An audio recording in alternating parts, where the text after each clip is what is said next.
for starters, what I've done is I've taken strips of paper and I've doubled them up and I've stuck them and I made them really stiff. I've already taught how to make these earlier, so that's what you have to do. If you want an example, this is how you go about it. You take a strip of paper. Because they're going to be standalones, we need them really thick, so we double them up and we make them stiff. So what you do is you take a strip of paper, fold it in half,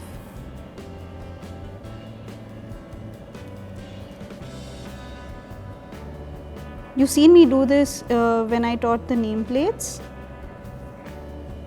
You apply glue and you fold it and stick it.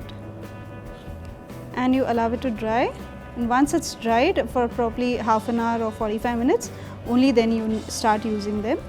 Now I've already dried these off and I'm using them. Now what I've done is I've drawn a pattern over here of a leaf.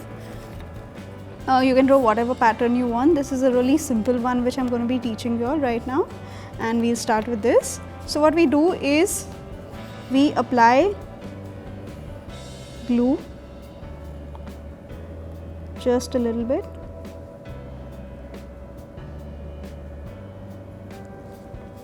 and you place the strip of paper.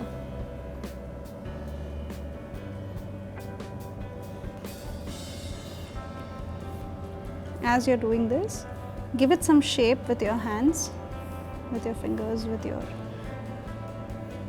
nails, and decide how long you want the strip to be.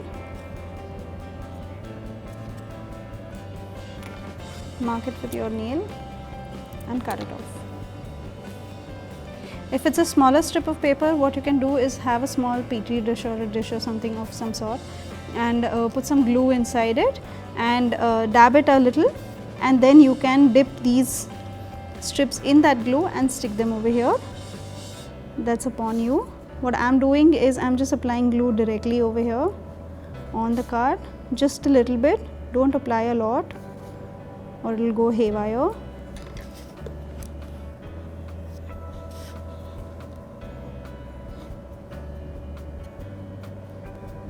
Whatever you've drawn, and you stick it. Try and be as precise as possible. If you're not sure about where you've pasted, if you've gone a little out of line, try and move it while it's still wet. Okay, and we'll do this too.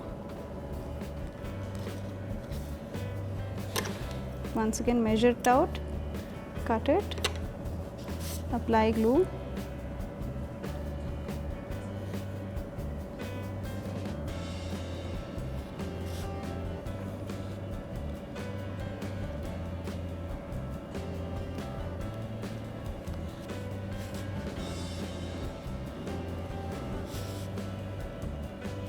We'll also finish this off.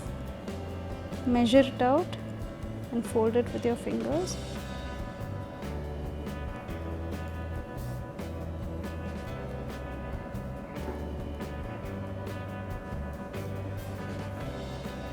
Press it down. Now in the same way we'll work with the leaves inside.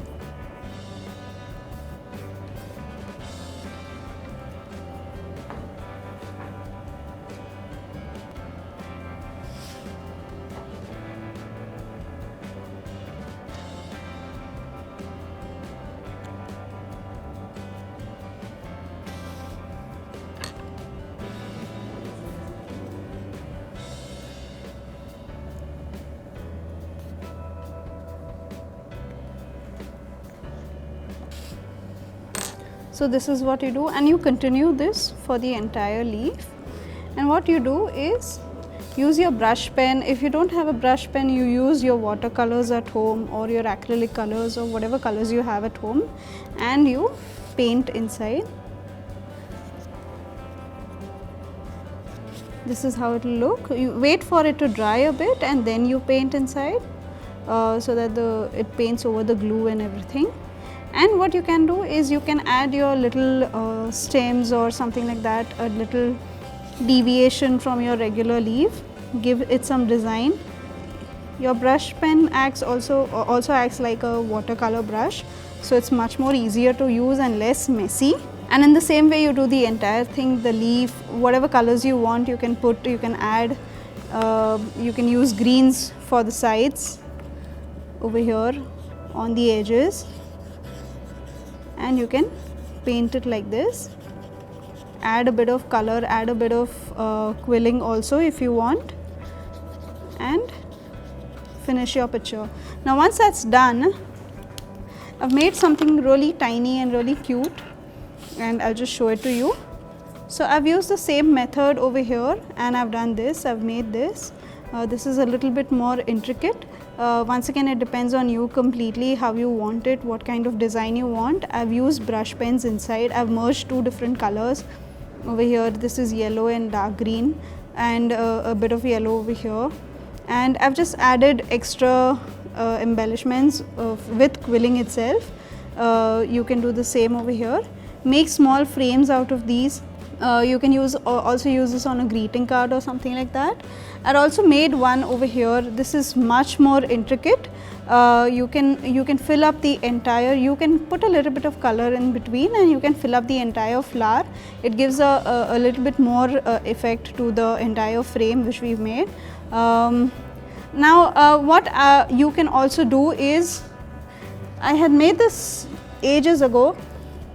So what I've done over here is I've done the same idea which I've used over here. I drew a pattern over here and I covered it with quilling completely. I made it into a wall piece and use different colors as much as you can, but I haven't painted over here. You can add paint if you want, and this is how it will look. But this was made like ages ago, and this is how it looks. That's it, as simple as that. Okay, another thing which I have done is a little similar to this is I have drawn a pattern of a mandala over here. I took a compass and drew circles over here, and I drew a few patterns and I quilled around it, and this is what it looks like. You can add different colors if you want right at the center. I've stuck two different strips of paper. One is green and one is white over here to give a little bit of effect, a different depth, a different effect to the entire mandala, and this is how it looks. You can frame it, you can give it to your friends, gift it, make a book cover out of it, whatever you want you can do and use it. Thank you for watching my video, and please like, share, comment and subscribe.